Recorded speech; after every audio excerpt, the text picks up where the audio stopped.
ప్రార్థన చేసి మొదలు పెడదాం. ఓం గురు బ్రహ్మ గురు విష్ణు గురుదేవో మహేశ్వర గురు సాక్షాత్ పరబ్రహ్మ తస్మై శ్రీ గురవే నమః. ఓం అన్నాదో శ్రీ జగన్నాథ మద్గురు శ్రీ జగద్గురు మమాత్మ సర్వభూతాత్మ తస్మై శ్రీ గురవే నమః. ఓం అఖండ మండలాకారం వ్యాప్తం ఏన చరాచరం తత్పదం దర్శితం ఏన తస్మై శ్రీ గురవే నమః. శ్రీమతి ఏకైక గురువు ఆధ్యాత్మిక సామ్రాజ్య చక్రవర్తి శతాధిక గ్రంథకర్త హిందూ జ్ఞానధర్మ ప్రదాత సంచలనాత్మక రచయిత త్రైత సిద్ధాంత ఆదికర్త శ్రీ శ్రీ శ్రీ ఆచార్య ప్రబోధానంద యోగీశ్వర్ల వారిచే రచించబడిన పరమ పవిత్ర పరిశుద్ధ ప్రథమ దైవ గ్రంథము త్రైత సిద్ధాంత భగవద్గీత.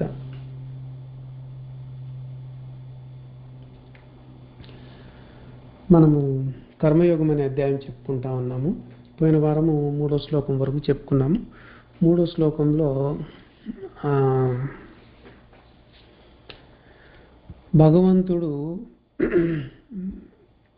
2 నిష్టల గురించి చెప్పాడు. అదే జ్ఞానయోగము, కర్మయోగము.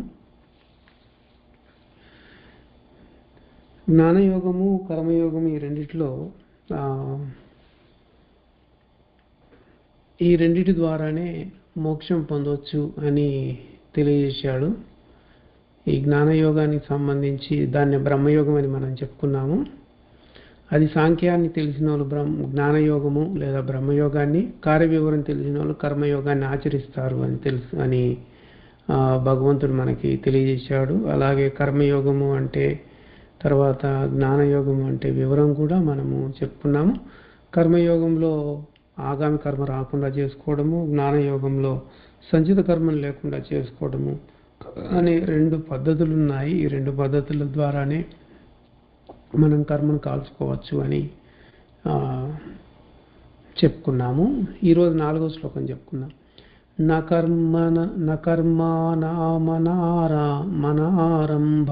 నైష్కర్మ్యం పురుషోష్ణుతే నజ సన్యసనాదేవ సిద్ధిం సమధిగచ్చతి. ఈ శ్లోకము ప్రకృతి గురించి తెలియజేస్తా ఉన్నది. కర్మ ప్రారంభింపనంత మాత్రమున మరియు చేయుచుండు కర్మలను వదులుట వలన మోక్షం లభించదు అని ఇక్కడ భగవంతుడు తెలియజేస్తా ఉన్నాడు. అదేంటో వివరంగా స్వామివారు అందించింది చెప్పుకుందాము మనము. ఇప్పుడు కర్మలను మొదలు పెట్టడము అంటే దాని అర్థం ఏంటి? మనము పాపమో పుణ్యమో సంపాదించుకొని ఉంటాం కదా, అది కార్యరూపంగా రావడం అన్నట్టు. అంటే కర్మే కార్యరూపంగా రావడం. ఇంకా చేస్తూ ఉన్న కర్మలను అంటే పనులు వదులుట అంటే దాని అర్థం ఏంటి అంటే కర్మ కార్యరూపమై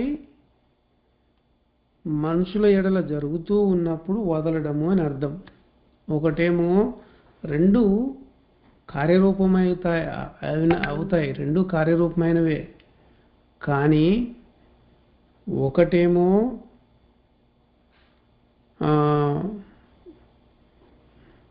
ఒకటేమో ప్రారంభించకుండా ఉండడం, ఇంకోటేమో నడుస్తూ ఉంది మధ్యలో వదిలిపెట్టేయడం అనేది 2 రకాలు ఉన్నాయి. కార్యములు అన్నీ కూడా పాపపుణ్య మిశ్రితాల వలననే వస్తుంటాయి, అంటే జరుగుతూ ఉంటాయి. వాటి ద్వారా పాపమో లేక పుణ్యమో ఏదో ఒకటి వస్తూ ఉంటుంది. అయితే ఈ పాపం వస్తుంది, చేయకపోతే పాపం రాదు అని చేయకపోయినా మళ్ళా చేస్తూ ఈ పనులు చేస్తే పాపము కదా వచ్చేది అని పనులని మధ్యలో వదిలేసే వాళ్ళు కూడా ఉన్నారు. వాళ్ళందరినీ కూడా తెలియని వాళ్ళే అని మనం చెప్పుకోవాలి. ఎందుకంటే పనులు చేయనంత మాత్రాన, చేస్తున్న పనులు వదులుకున్నంత మాత్రాన మోక్షం రాదు అని శ్లోకం యొక్క భావము తెలియజేస్తుంది.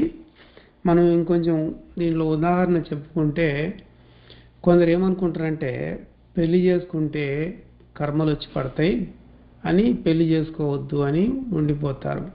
మరికొందరు ఏం చేస్తారంటే పెళ్ళి అయింది, కొంతకాలం భార్యతో కాపురం చేసిన తర్వాత ఈ సంసారము ఈ దుఃఖము, ఇది నరకము, ఎందుకు ఈ సంసార బంధాలు మనకి అని, ఈ సంసారం చేయడం వల్లనే మనకి కర్మలు కలుగుతా ఉన్నాయని, ఈ కర్మలు కలగకుండా ఉండాలంటే భార్యని కాపురాన్ని వదిలేయడమే మంచిదనే వాళ్ళు అనుకునే వాళ్ళు ఉన్నారు. ఇలా కొందరేమో పనులు చేయకూడదు అని అనుకుంటారు, కొందరేమో చేస్తున్న పనులు వదిలేసేవాళ్ళు, మధ్యలోనే వదిలేసేవాళ్ళు, వదిలేయాలని అనుకునే వాళ్ళు ఉంటారు. అయితే మరియు ఒకవేళ చేయుచుండిన అంటే చేస్తూ ఉన్నా కానీ జ్ఞానం అనుకుని ఎందరో పెళ్లి చేసుకునక బ్రహ్మచారులుగా నిలిచిపోయిన వాళ్ళు ఉన్నారు. అట్టివారిని గొప్ప జ్ఞానులుగా, దైవజ్ఞానులుగా చాలామంది భావిస్తుండడం తెలిసిన విషయమే. ఇంకేమంటున్నారంటే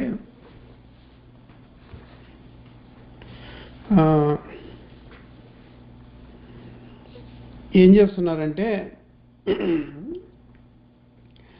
ఇప్పుడు పనులు చేయకపోవడము, చేస్తున్న పనులు మానేసి వాళ్ళు బ్రహ్మచారులుగా ఉన్నారు కదా, వాళ్ళని చూసి అబ్బా వాళ్ళు ఎంత మంచి జ్ఞానంలో ఉన్నారు, వాళ్ళలాగా మనం కూడా ఉంటే బాగుంటుంది, మనం కూడా దైవ జ్ఞానం అనేది లభిస్తుంది, మనం కూడా మోక్షం పొందవచ్చు అని అనుకుంటారు. కానీ మనకి భగవద్గీతలో భగవంతుడు అంటే ఈ శ్లోకంలో ఏం చెప్పాడంటే అది అసలు సరైన పద్ధతి జ్ఞానం కాదని చెప్పిండు. ఇంకా కొందరు ఏం చేస్తారంటే భార్యాబిడ్డలతో సంసారం చేస్తున్న వాళ్ళు వీళ్ళు ఏం చేస్తారంటే బ్రహ్మచారులను చూసి అయ్యో వాళ్ళు మంచి జ్ఞానంలో ఉన్నారు కదా, మరి అసలు వాళ్ళకి ఏ కర్మ అంటడం లేదు, మంచి స్థితిలో ఉన్నారు, నేను కూడా అట్లాంటి మార్గాన్ని అనుసరిస్తే కర్మలు కలగవు, దానికంటే మించిన జ్ఞానం లేదని తెలిసి వాళ్ళు ఏం చేస్తారంటే మెల్లగా ఈ భార్యాబిడ్డలను వదిలి సన్యాసం తీసుకునే వాళ్ళు ఉన్నారు, అలా తీసుకుందామని చూసే వాళ్ళు కూడా ఉన్నారు.